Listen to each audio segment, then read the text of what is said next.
আগের সরকারের মতো ঢালাওভাবে প্রকল্প নিতে চায় না সরকার। যে প্রকল্পের প্রয়োজন আছে তা ছোট বা বড় হোক, সরকার অগ্রাধিকার ভিত্তিতে সেগুলো বাস্তবায়ন করতে চায়, জানিয়েছেন সড়ক পরিবহন ও সেতুমন্ত্রী শেখ রবিউল আলম।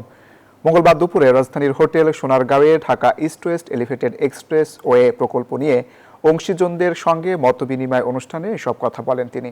বলেন, নির্ধারিত সময়ে প্রকল্প শেষ না হলে অর্থের অপচয় হয়, ব্যয় বেড়ে যায়।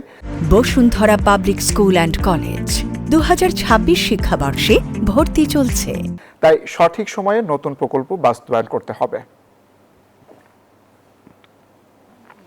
এই প্রকল্প যদি আমরা মান বজিয়ে রেখে নির্দিষ্ট সময়ে নির্দিষ্ট অর্থে সম্পন্ন করতে না পারি, তো সেটা কোনো সময় তো যার অর্থনীতির উপর বোঝা